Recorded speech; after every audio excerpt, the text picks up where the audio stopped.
जय हिंद। इस क्लास में हम देखने वाले हैं ईवीएस टेस्ट सीरीज को और ईवीएस टेस्ट सीरीज की क्लास नंबर 25 है। साथियों, अगर अभी तक आपने पिछली कक्षाओं को नहीं देखा है तो आप उनको देख लीजिएगा। बहुत ही इम्पोर्टेंट आपकी तैयारी के लिए, बहुत ही एग्ज़ाम की दृष्टि से आपका ये जो सेशन है वो बहुत ही इम्पोर्टेंट होने वाला है। साथियों, इस क्लास में मैंने जो सिलेक्टेड क्वेश्चन है उनको मैंने शामिल किया है, जो कि एग्ज़ाम में आने की दृष्टि से वेरी इंपॉर्टेंट है। साथियों, आज की क्लास को में हम देखेंगे टॉप 15 क्वेश्चन, जो कि ईवीएस के एकदम ज़बरदस्त क्वेश्चन है। साथियों, आज की क्लास में हम चलते हैं, शुरुआत करते हैं। चैनल को अभी तक सब्सक्राइब नहीं किया तो सब्सक्राइब कर लेना और बेल आइकन को ऑन कर लेना, ताकि इस क्लास की नोटिफिकेशन जो आप तक पहुंच सके। चलिएगा साथियों, क्लास की हम शुरुआत करते हैं। बड़े शिद्दत और मनोयोग के साथ इस क्लास को आपको अटेंड करना है। अगर आप तैयारी कर रहे हो सीरियसली, तो आप जो भी फैक्ट इस क्लास में आपको नया लगे उसको अपनी नोटबुक में भी नोट करते चलिएगा, ताकि आपका जो कंफ्यूज है वो एकदम क्लियर हो सके। साथियों, आज की क्लास की हम शुरुआत करते हैं। पहला प्रश्न आपके सामने रहा कि मानव में पाई जाने वाली प्लेसेंटा प्रकार है। एपिथीलियो कोरियल की है, एंगो ये देखिएगा, एंगोथीथियो कोरियल, हीमो एंडोथीलियल या फिर हीमोकोरियल। देखिएगा साथियों, यहाँ पर बात करें इस क्वेश्चन का जो राइट आंसर होगा वो क्या होगा साथियों? इस क्वेश्चन का राइट आंसर होगा डी ऑप्शन। कौन सा ऑप्शन साथियों? D option. और डी ऑप्शन की अगर हम बात करें, साथियों, तो जो डी ऑप्शन है इसकी बात हम करें कोरियल। साथियों, जो प्लेसेंटा को है, यहाँ पर बात आ रही है प्लेसेंटा, और प्लेसेंटा को हम कहते हैं साथियों अपरा। प्लेसेंटा को हम क्या कहते हैं साथियों? अपरा भी कहते हैं। अपरा की बात अगर हम करें तो जो गर्भवती महिलाएं होती हैं उनका भ्रूण का जो विकास होता है वो इसी पर होता है। भ्रूण का विकास किस पर? अपरा पर होता है। क्वेश्चन का राइट आंसर क्या हो जाएगा? डी हो जाएगा आपका राइट आंसर।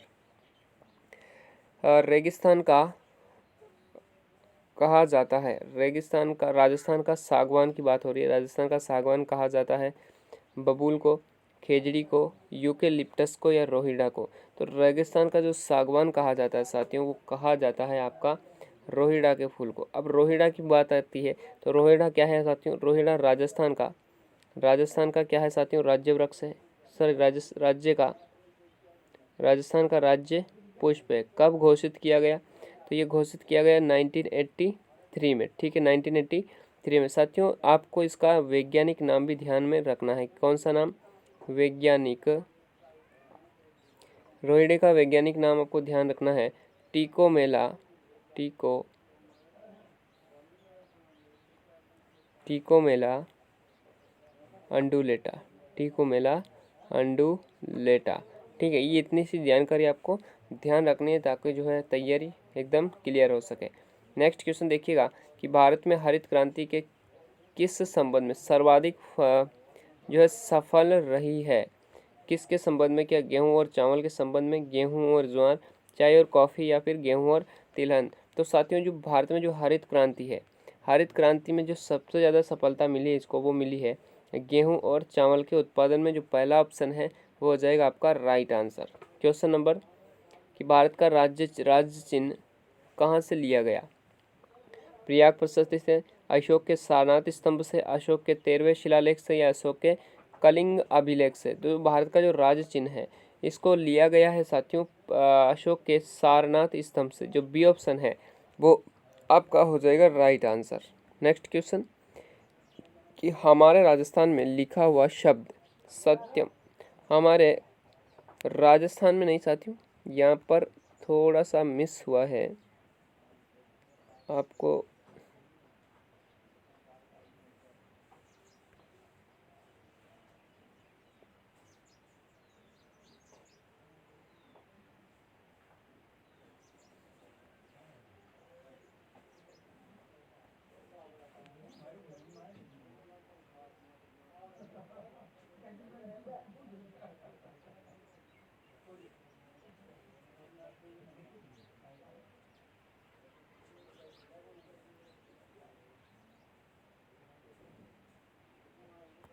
आपको देखना कि हमारे राजस्थान में लिखा हुआ शब्द जो सत्यम एवं जयते कहाँ से लिया गया है?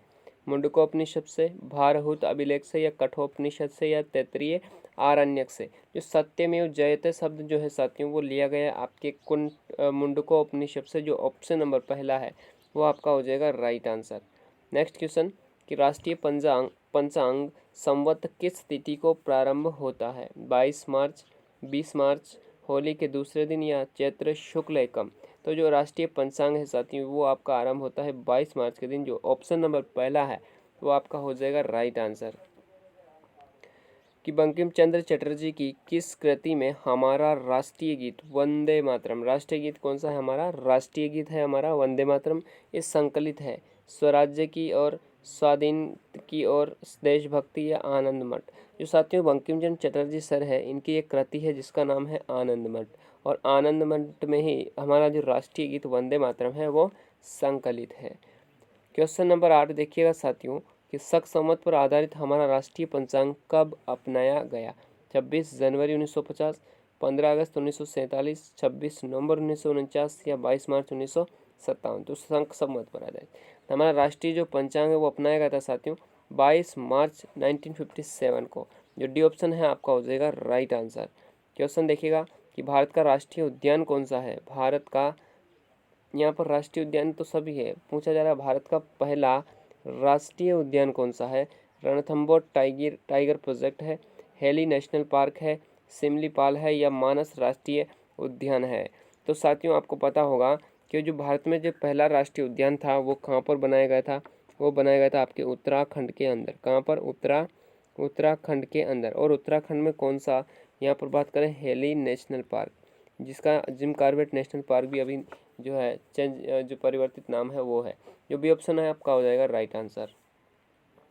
भारत में जैव विविधता के हॉट स्पॉट यानी कि तापस्थल किसको कहा जाता है? इंडो बर्मा क्षेत्र है, पूर्वी हिमालय है, पश्चिमी घाट है या डी ऑप्शन है उपरोक्त सभी।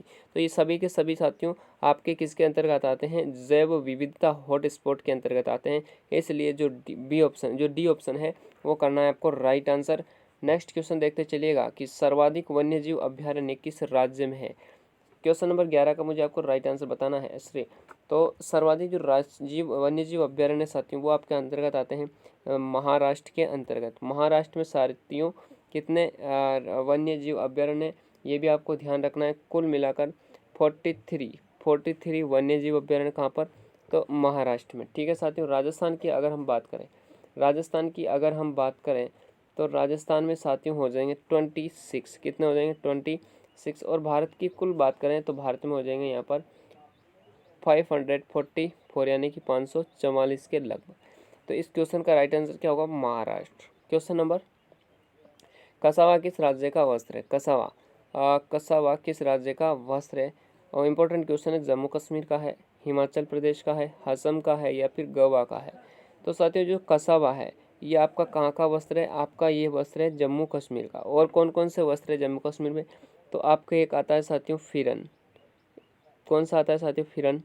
एक आता है साथियों तरंगा, और आता है साथियों बुर्गा। फिरन, तरंगा, बुर्गा, और आता है साथियों पठानी सूट। क्या आता है? पठानी सूट। तो ये सारे के सारे वस्त्र साथियों कहाँ के हैं? जम्मू कश्मीर के, जो कि आपको ध्यान में रखना है। नेक्स्ट क्वेश्चन कि सेरीकल्चर क्या है? सेरीकल्चर मछली पालन है, रेशम की खेती है, मधुमक्खी पालन है या केंचुए की खेती है। तो देखिएगा साथियों जो सेरीकल्चर है इसको हम कहते हैं रेशम की खेती। और बात करें जो मछली पालन है इसको हम कहते हैं पीसी कल्चर। क्या कहते हैं साथियों? PC culture. और बात करें हम मधुमक्खी पालन को क्या कहते हैं?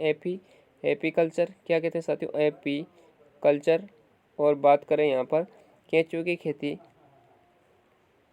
Vermi culture. क्या कहलाती है? केंचुए की खेती कहलाती है वर्मी कल्चर। ठीक है, वर्मी कल्चर कहलाती है। इस क्वेश्चन का राइट आंसर क्या है? बी ऑप्शन है आपका राइट आंसर। नेक्स्ट कि राजस्थान के कुल लोकसभा सदस्यों की संख्या आपको बताना है कितनी है? 20 है, 25 है, 22 है या फिर 30 है। तो कुल लोकसभा सदस्यों की संख्या राजस्थान की बात करें तो कितनी है साथियों? 25 है। और बात हम करें कि लोकसभा है ये एक निम्न सदन है। कैसा सदन है? ये एक निम्न सदन है। लोकसभा का गठन की अगर हम बात करें तो कब हुआ था साथियों? 1957 के अंतर्गत इसका गठन किया गया था। राजस्थान से कितने सदस्य हैं? 25 सदस्य हैं। नेक्स्ट क्वेश्चन कि भारत में पंचायती राज की त्रिस्तरीय व्यवस्था के अनुमोदन किस समिति के द्वारा किया गया था। बात किसकी हो रही है, त्रिस्तरीय की हो रही है। तो पंचायती राज व्यवस्था के जो जनक कहलाते हैं वो कौन कहते हैं, बलवंत राय मेहता। कौन है साथियों, बलवंत राय मेहता।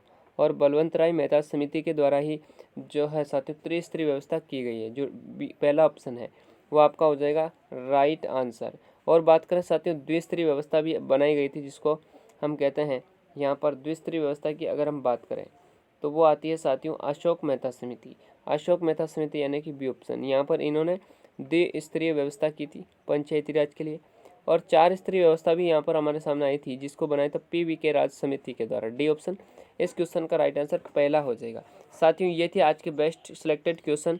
और आज का सेशन आपको कैसा लगा, आपका वास्तविक अनुभव इस क्लास का कैसा रहा, मुझे कमेंट बॉक्स में ज़रूर बता के जाना। साथियों मिलते हैं नेक्स्ट सेशन में, आज के लिए इतना ही। धन्यवाद, जय Hind, Ram Ram, have a nice day.